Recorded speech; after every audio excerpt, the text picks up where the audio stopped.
we're going to get started in about 1 minute. I just wanted to start with a few logistics.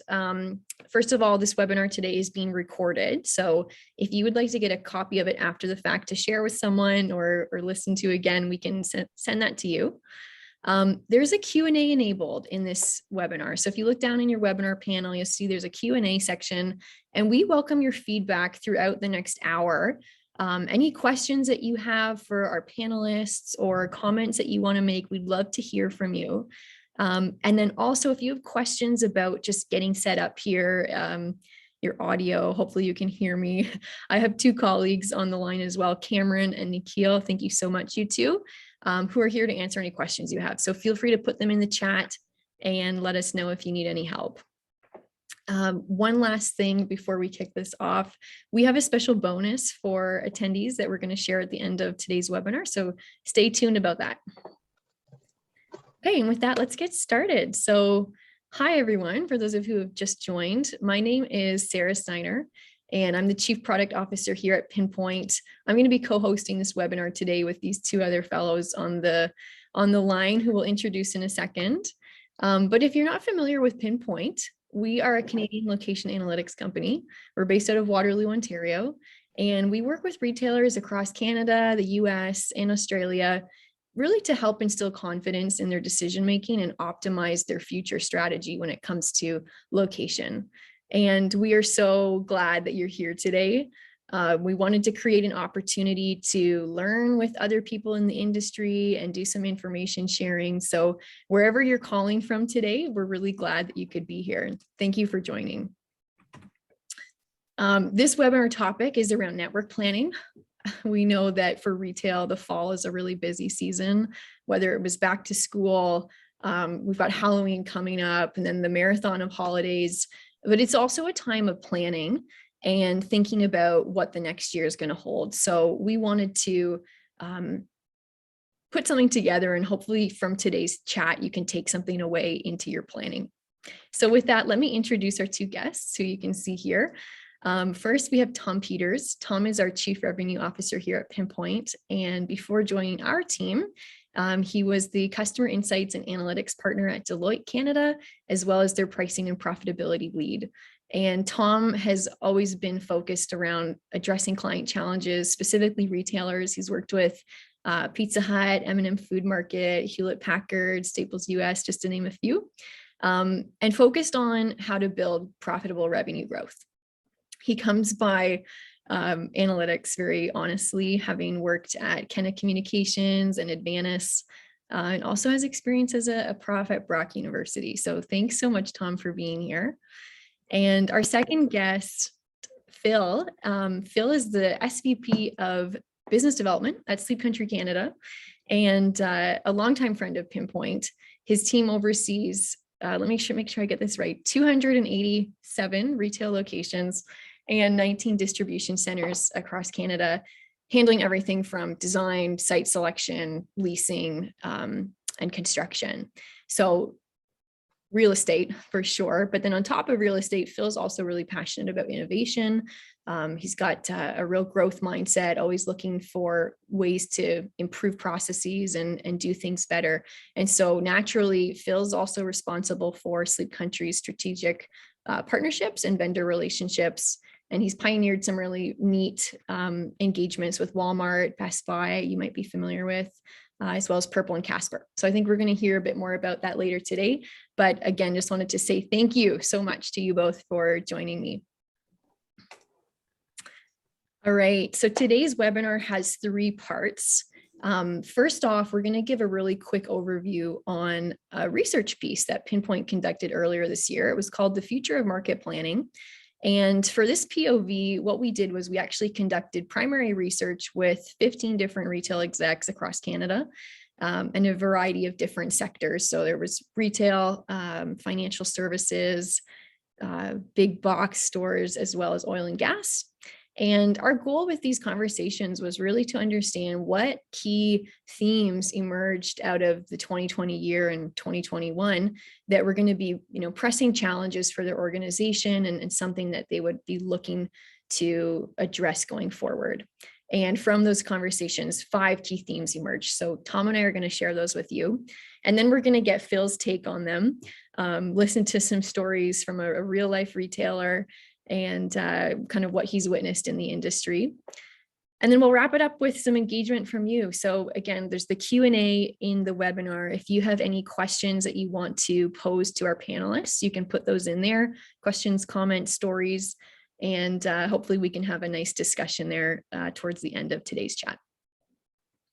So let's dig into it, and I'll kick us off talking a little bit about this POV. So first, I want to start out by sharing a couple different letters with you. ESG. This is an acronym. It might mean something to you, or it might not. It might be new. ESG stands for Environment, Society, and Governance. And over the last 2 years, it's become increasingly relevant to retail organizations, primarily because it's a framework for organizations to think about the policies, the programs, and the structure that they have in place to positively impact a broader collective. And that collective could be your people at your company, it could be your customers, it could be your suppliers, or the broader community that you work within. I think this quote really speaks to the impact and the connection to retail and real estate professionals as well, because 2020 was a year of protests. We had so many big kind of issues that emerged, and consumers got really vocal about things that matter to them. So as a result, businesses and retailers, we had lots to engage with and respond to. And this was an HBR article from earlier this year, but Christopher Miller kind of says it really well in that, consumers care. And it's important as we're thinking about real estate that we understand what those consumers are caring about. The retail leaders that we talked to kind of framed it in the sense of a word of caution almost. Because we live in an era where we're becoming more intimately connected with our customers than ever, right? We're really entrenched in their personal lives through digital means and an increasingly omni-channel strategy. And so the retail leaders are asking themselves, what does it mean for us to authentically engage as a brand? How do we make sure we're not tone deaf, we're not missing the point, and we're aligning our values with the way we show up in our 4 walls. So with ESG being a sort of strategic topic at the boardroom table, they were anticipating a lot of trickle-down effect into other facets of the organization. And you might be saying, okay, Sarah, so what does that really mean for real estate folks? And I think this example, West 5, just really kind of illustrates it well. So West 5 is a mixed-use development community built by Sifton Properties, based out of London, Ontario. And I saw this on LinkedIn a couple of weeks ago. So thanks to someone who shared it. They're the first net zero community in the province, which means that they're trying to create as much energy as they consume. And with real estate being part of the built world, I think this is a really great example of how, in real estate, we can look for properties like this to advocate for new developments, and we can kind of pursue them when we're thinking about sites and markets that we're selecting. Okay, moving on to the second theme, I'm going to start this off with a poll. So bear with me, I'm just going to fire this up and pop this on here. So in 2020, approximately how many Canadians do you think moved out of Toronto and Montreal to a smaller town or city? And this is just, gut choice. Just a fun little poll to see what people think, see if you've been reading the news. We've got a bunch of different responses rolling in here. I'll give you maybe 10 more seconds. See what you think. Okay, we'll end the poll and I'll share the results with you. So it looks like a bunch of you were bang on, actually. The answer is 75,000, approximately 75,000 people who moved out of these 2 CMAs. At first glance, it doesn't seem like too significant of a number, but these were actually record-breaking numbers for both CMAs. So thanks for engaging in that poll. That was great. What we heard from retail leaders around this topic is almost that the market is dispersing. We call it suburban is the new rural. It could be because of the rise of remote work.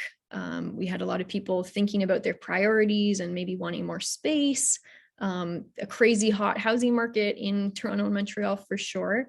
So, while these cities are still growing from immigration and other demographics, the suburban and the rural markets are also rising in popularity. And for real estate folks, it's maybe worth a second thought. One of our interviewees really aptly described this as the Schitt's Creek effect, which if you're Canadian, you probably have seen this show and maybe understand the reference, but basically what it means is, where you may have had a standard segment and an understanding of your customer by market before, we now have far more diverse buyers in markets that we wouldn't expect. And so some of those standard rules that were previously applied might need to be, reevaluated and thought about given this trend of people moving around. Okay, and with that, Tom, I'm going to pass it over to you to share more about slides or theme 3 and 4. Oh, you're on mute. Sorry, Tom. Can you just unmute? Beautiful. Classic, right? How many times does that happen in a week? Thanks very much, Sarah. Welcome, everybody. Thanks for joining us. Theme 3, retail prescribed by the consumer. The title might sound like a little bit like old news, but why wouldn't it be prescribed by the consumer? But really is came up with this in the basis of some of the observations, not only in some desk research we did, but also a number of our interviewees talking about two big consumer preference, consumer changes. One obviously is the online. To tech savvy consumers are not young anymore. They're everybody. eMarketer just published their numbers on e-com penetration percentage retail sales, gone from 3.5 to 15% since 2019. Now, obviously, that's pandemic driven, or a lot of it, but it was on the rise anyways. And the question will be, will it continue to rise or will it stabilize? And everybody thinks it's probably going to stabilize, but that's still a big jump and behavior change. The second thing we noticed is that consumers are really demanding or not demanding trips. So less trip frequency in their shopping behavior, in addition to less dwell time, more potentially for safety reasons, get in and out quicker than you did before. But also looking for contactless delivery or contactless pickup. And these two big things are important. And so how do retailers and restaurateurs, I'll bring those into the mix here, address some of those behavior changes, and that it's important for them, but they did respond.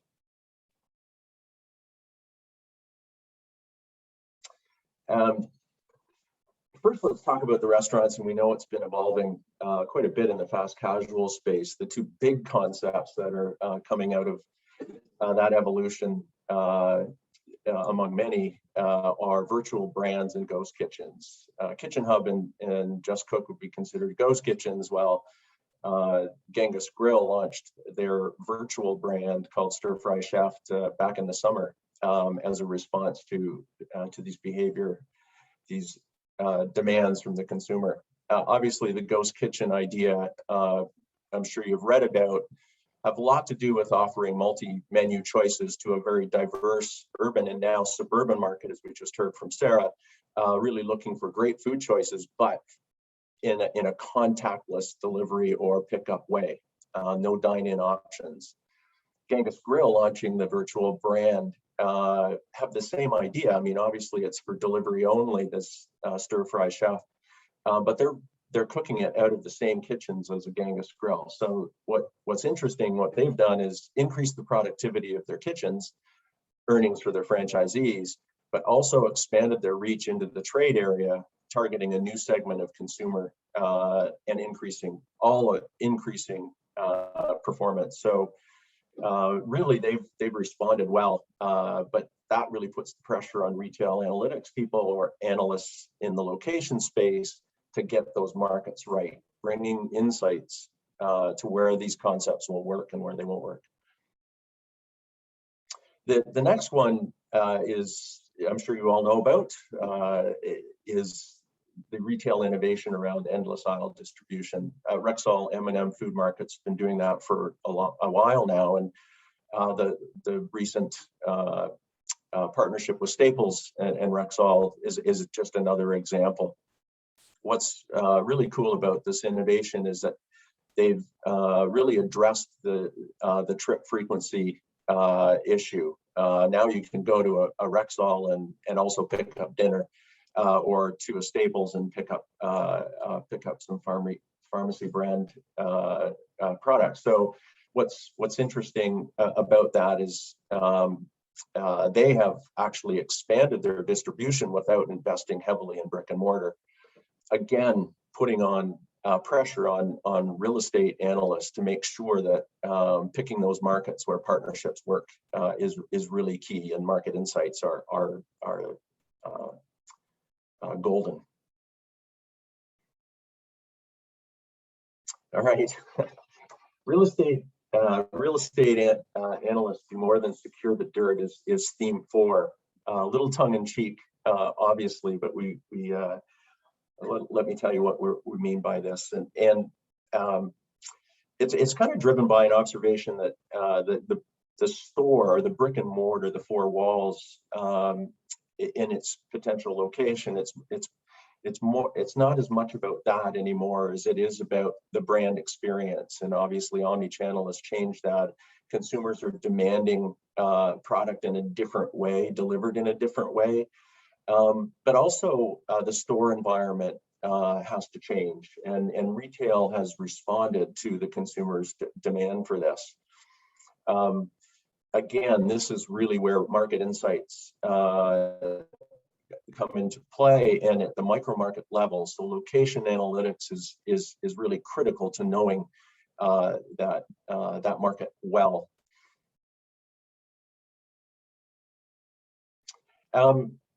You know, I've been in analytics for most of my life. That sounds awful, but 35 years, and that even sounds worse. And GIS analytics has been around a lot longer than that, and just evidenced by the fact that Esri was launched in 1969, one of the leading GIS software packages in the world.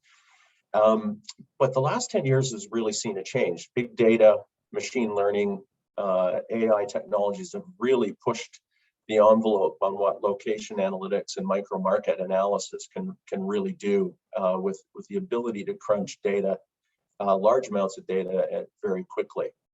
What we heard from our research panelists is that it's really putting what's happening internally is the analytics function, or what would be called real estate analytics or location analytics, has actually gone upstream. In other words, they're working much more holistically within the organization, cross-departmentally, to inform the market insights required for merchandising, store design, store operations, and even pricing strategy. So that's a big deal. The other thing that's putting pressure on is those people within the organization that need micro-market analytics now have a source of it if they've got the capability to crunch that data at that micro-market level. So pressure's on to get really fine-tuned into the markets around each location and each store. I think the bottom line is that location analytics is really about providing the right product at the right price at the right time, but in the right location. And hence the title on the slide here: location analytics are not analytics. You provide retail. It's retail analytics with a location dimension, and that's hugely impactful these days. So that's it. Over to you, Sarah. Thank you, Tom. For our final theme, we're talking about omni-channel, but for real. I think 6-7 years ago, even 10 years ago, people were talking about omni-channel, and it's nothing new, right? It's been around for a long time. But last year, retailers really had to figure it out. The pandemic was a forcing function, and omni-channel and its sort of being reborn has led to some really interesting examples of what retail can look like. And as a result, what our real estate spaces might look like as well. So I want to hear from you again. Here's another question for you, and I'm going to launch the poll to hear what you have to say. A bit of context on this. Everyone obviously ran experiments last year, whether that was putting hand sanitizer in your stores or spacing customers out, doing curbside pickup, you name it. But eventually that kind of became table stakes and everyone was doing it. So the question here is, once you kind of figured that out, did your organization feel empowered to then experiment with doing other things, maybe away from business as usual? And there's no right answer here, by the way. It looks different for every retailer.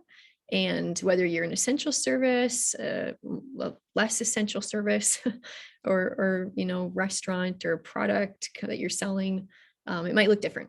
But we're getting some good responses here. And it looks like, I'll end the poll just so you can all see what we're seeing so far. It looks like a lot of people actually feel like their organization has done well at this and continue to do some exciting new projects. So that's awesome. We'd love to hear about some of those. And if you haven't, that's awesome too. I mean, it's interesting to know the case based on the type of industry and the type of retailer. So maybe we can hear from that a little bit later. Thanks for engaging in that, everyone. What we heard from retail leaders around omnichannel was primarily around experimentation, just because it was such a big deal last year and into early 2021, because it could help to identify new strategies of reaching your customer that de-risk that traditional brick and mortar approach of, a very large capital investment and a 5 to 10 year lease. There's some neat examples of what this experimentation looks like, and it's not all around store format, but this example specifically is.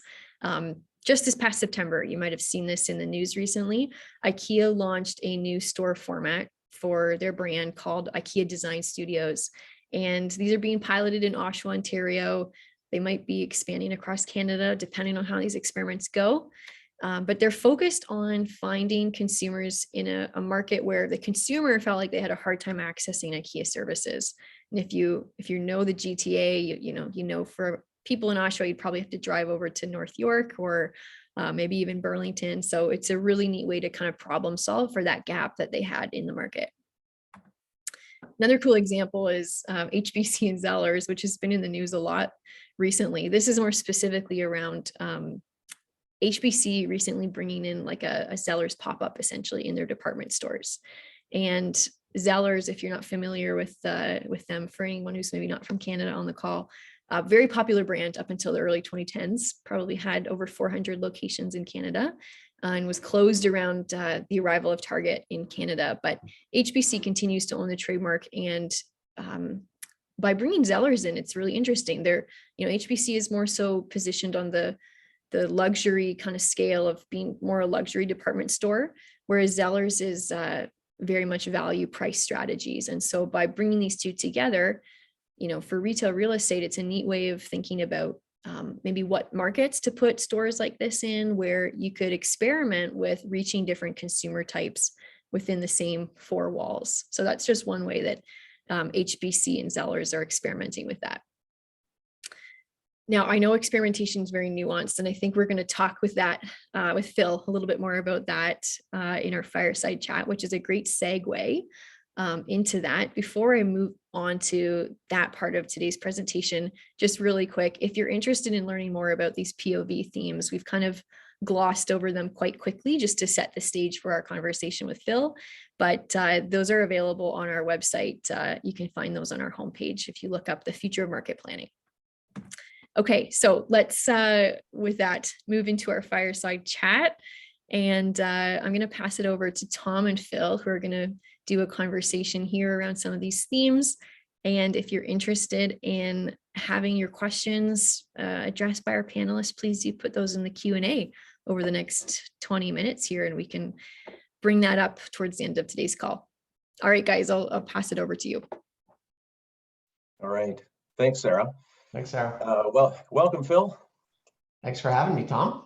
Yeah, for sure. It's funny. It's called a fireside chat, but there's no fire. And smoking jackets and wingtip chairs, but anyways, we'll muddle through, and this is the new modern era. So thanks for joining us, and let's get into it. Yeah. All right. First, I guess throw out a general question to you, and what are the key areas of challenge post-pandemic that you were thinking about as regards brick and mortar and omni-channel planning at Sleep Country? Yes, I think you talked a little bit about the 3.5% to 15%, the shift in e-com sales. I think just getting an idea of where that's all going to land, and in addition, the suburban and urban discussion. I think everyone has probably varying opinions on it. I would say that mine rests in, if you want to lean on data, which we do, the data clearly shows that there's migration going to more suburban areas. That said, my personal opinion is I think that will dial back a little bit. As things are starting to open up, you're seeing human social beings want to be around each other. So I do think urban will come back, but it will. So I think most retailers should probably be pausing a little bit and waiting to see how that all kind of surfaces in the new year. But there's ways to mitigate those risks. And I think some of the trends we're going to start seeing are maybe right sizing of stores. So not necessarily closing or opening stores. So not an impact on store count, but maybe a typical 5,000 foot store footprint in a more urban area, in a more downtown area, might turn into 4,000 or 3,000 feet, and vice versa for suburban. You might start to grow your footprint a little bit, or open in some areas that you may not have prior. But a trend that I think we'll all start seeing is some shorter term leases, and I think retailers would be wise to go with that approach. The world is moving faster than it ever has, and 5 years, 10 years is an eternity. 5 years feels like a long time, and while you have to build out a store and depreciate the capital that goes into it, I would highly recommend, and we'll definitely be at Sleep Country looking at shorter term deals. All right, picking up on the right sizing thing and choosing those markets to make those investments. I've been hearing a bit about organizations using e-commerce data and penetration data in different markets to really kind of assess their brick and mortar and the combination of e-com and brick and mortar in those areas. How is Sleep Country leveraging the e-commerce data? Good question too. And I think for us, just to put a caveat out there, we're a very, very tactile purchase. So it's important that we probably skew more towards selling within our physical locations than online than some of the other people that are probably on this call. I'll make that assumption. But what I will say is the data for us will always be an indicator, or it will be a piece of information that validates. And what I mean by that is we may very quickly see a specific market that we were either not on our radar, and we see a ton of volume coming out of it, and we quickly put it on our radar. We see something that we were kind of muddling around, should we open, should we not, and we see a spike there. Now that's a confirmation. And it could also work the other way, where e-com gets so strong, and let's maybe think about that urban suburban discussion again. And in an urban area, the e-com may get so strong that it may take your decision from downsizing a store to actually closing it. So I think it should help us lean towards decisions, and then also validate when at the end of the day, there's a gut piece to this as well. I think we talked about this a little bit, that you're standing on the corner and they're still counting traffic and watching people walk by, and signage and all those things that we all care about. But after that, the data can help confirm suspicions for sure. That's interesting. Little shift. Kind of hearkening back to one of the themes we talked about in the market planning is around the analytics, the real estate analytics capabilities kind of going upstream and doing more? How have the roles and responsibilities of your team kind of changed over the last 2 years or more in your world? So it's changed. So it was changing a lot going into COVID, and COVID changed it that much faster. And let me separate it into two buckets. I would say, listen, you guys are unbelievable partners. So you've helped us get more efficient with some of the store planning. Once we decide on a store and we decide to actually embark and open up that store, that piece has gotten significantly more, I'm not gonna say complicated, but more involved. I would say, just as a blanket statement, if no matter the department that anyone on this call is in, or anyone who's a retailer is in, if you're not working cross-departmentally far more than you were 2 or 3 years ago, there's probably something wrong. And business in general has just gotten far more complex, and department leads need to be talking to other department leads to understand what's going on. Your brick and mortar needs to support that strategy. So for us, and we may not be set up like everyone else, but our department is set up that we oversee, as Sarah mentioned at the beginning, construction, design, site selection, maintenance, really everything that goes on within those 4 walls.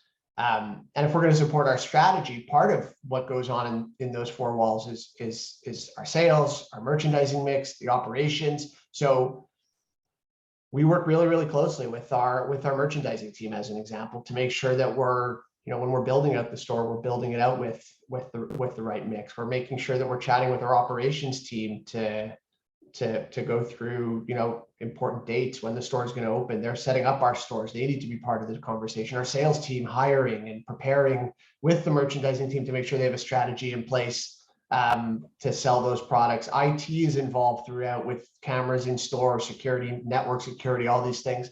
And then our marketing team to help, make sure we support, help make sure they support the open. I said when I joined Sleep Country 6 or 7 years ago, I used to find a site, I'd like call it in. I think I made a joke that I faxed it in, and we were off and running. And today,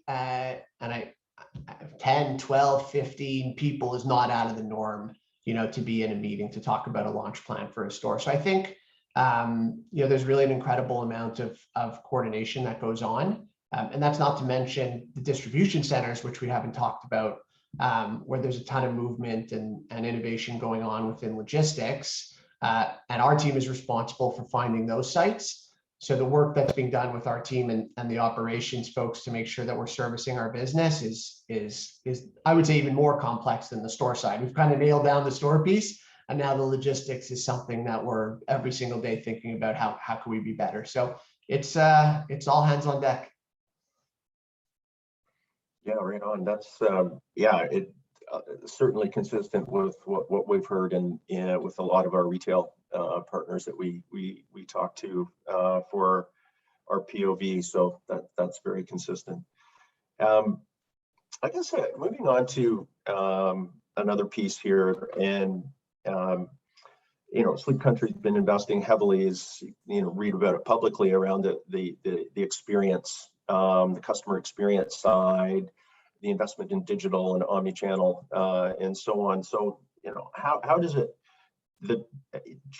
work at Sleep Country, a truly digital experience, and how does that alter how you think about real estate planning in your world, as you think through your brick and mortar kind of investments? Good question, and something that we talk about every single day. Again, just the caveat of the very, very tactile purchase. And there is a forever we thought about our stores as a billboard, and if you were buying a mattress every 7 or 8 or 9 years, we wanted to be top of mind when that moment came.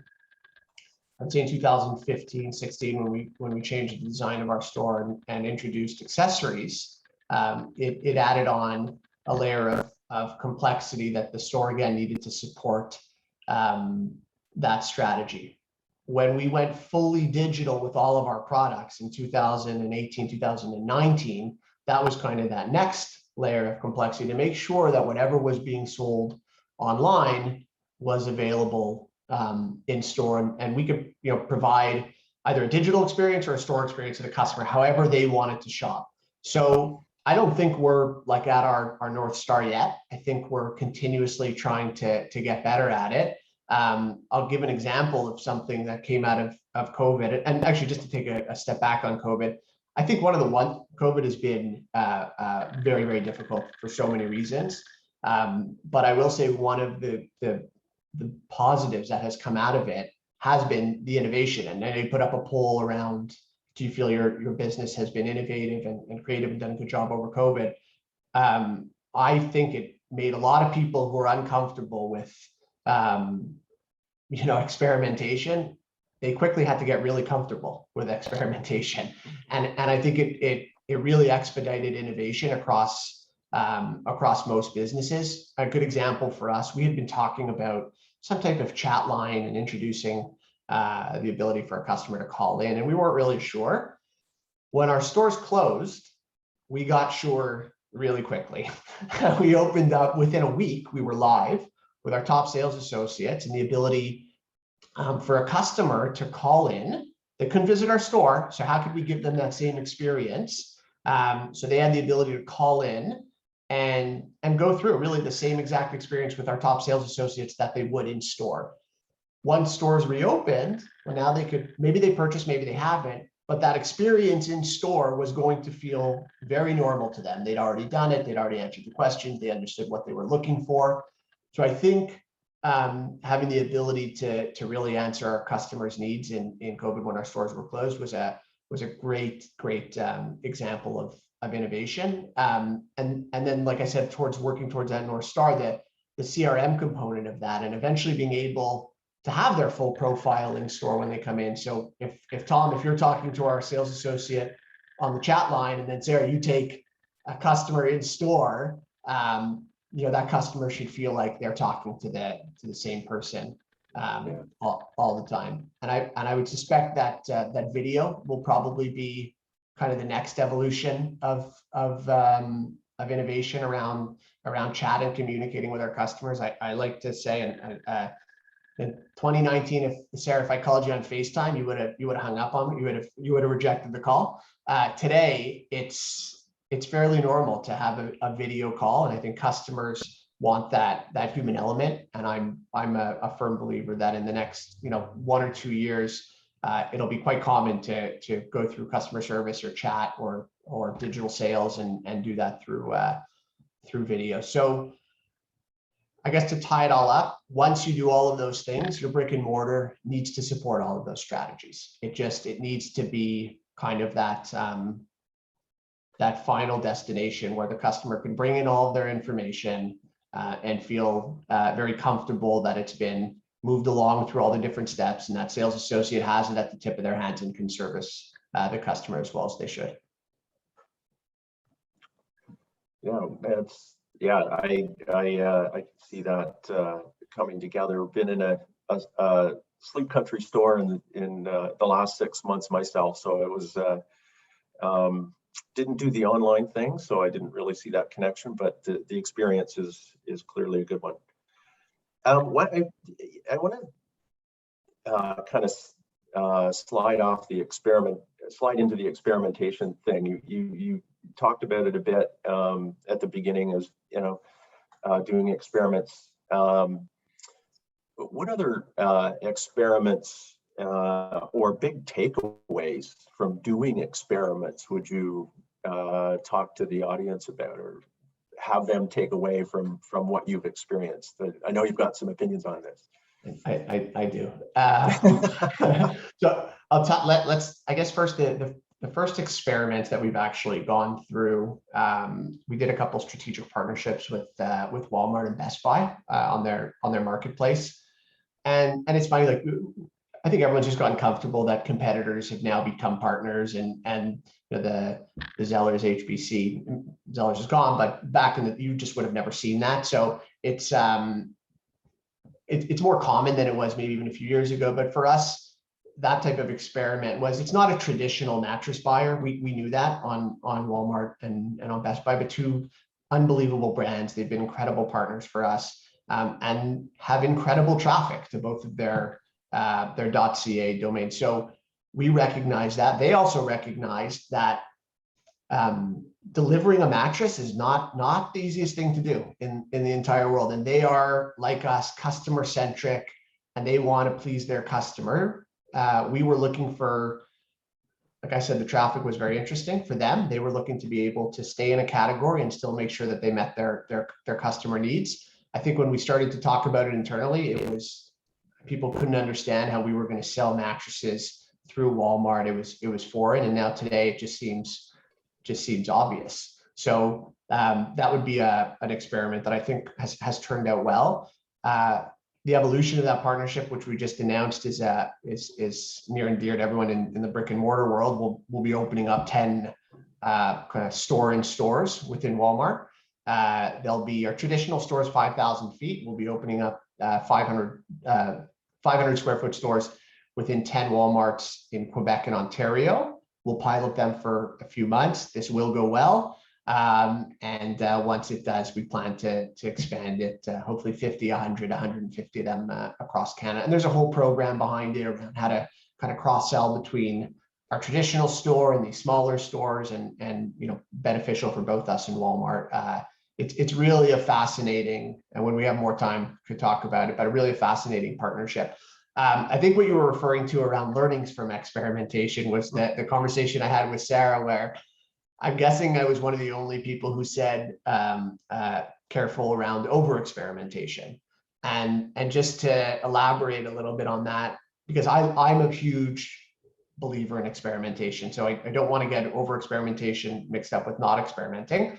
I have a couple rules for experimenting. And I think if you live by those rules, there's ways to really be effective. And the first one is it doesn't need to be perfect. I like to say 80 to 85% and go. I think you generally spend more time on the last 15 to 20% than you do on the 80. And the truth is, if it's really something that new and innovative, you have no idea what's going to turn out, and it's going to change and pivot a million times.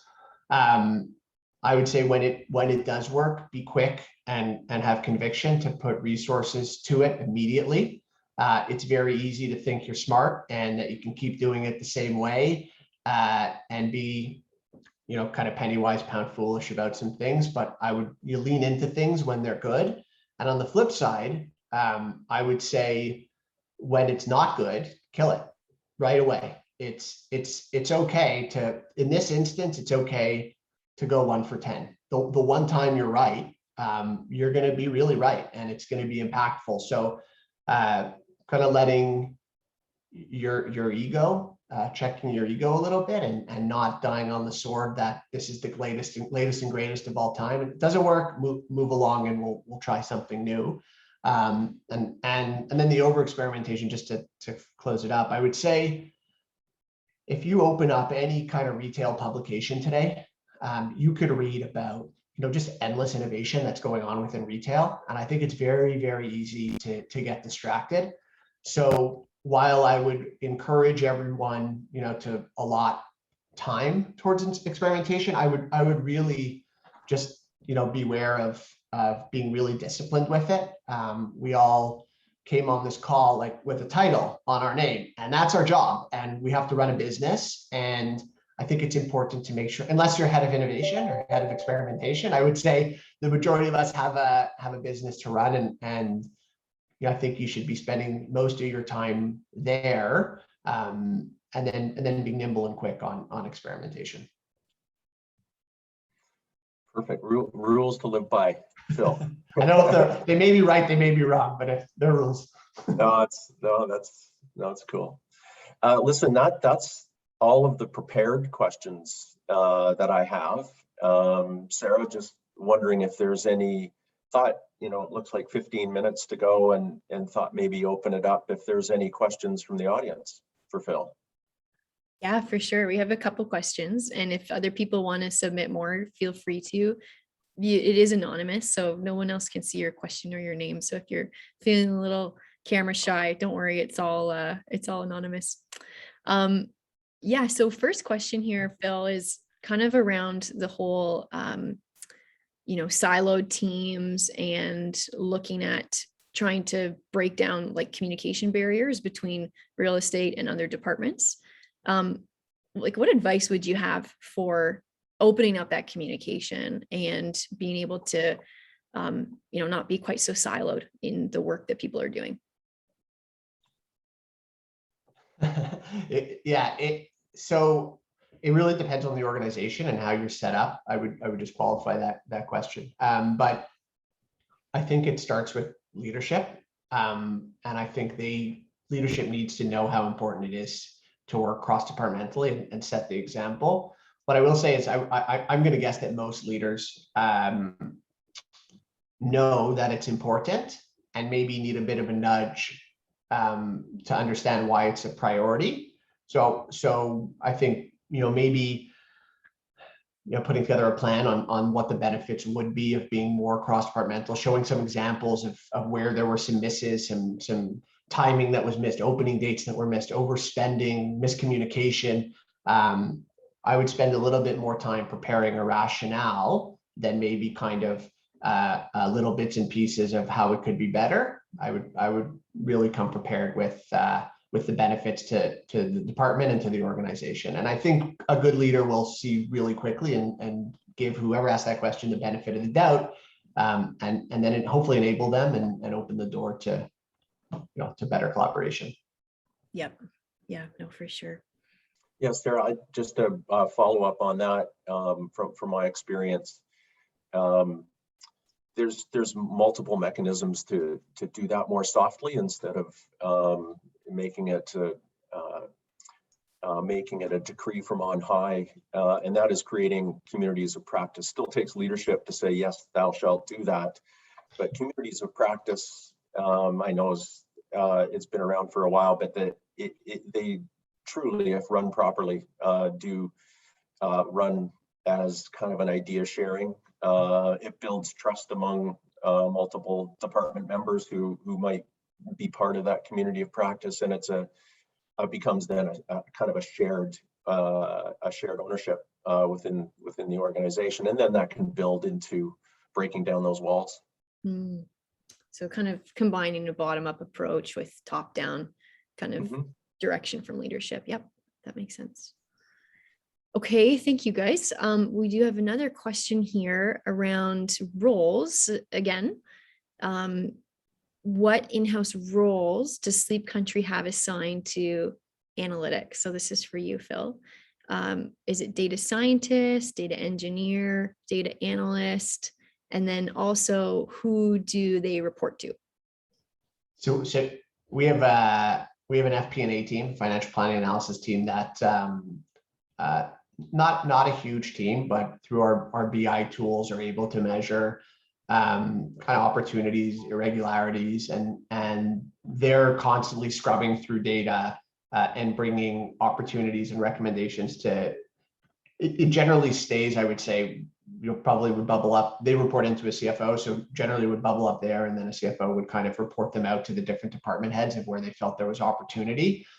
We're a pretty collaborative group at Sleep Country. We're really lucky we kind of share out opportunities across the organization, and we love to hear from everyone if there's an opportunity to make something better.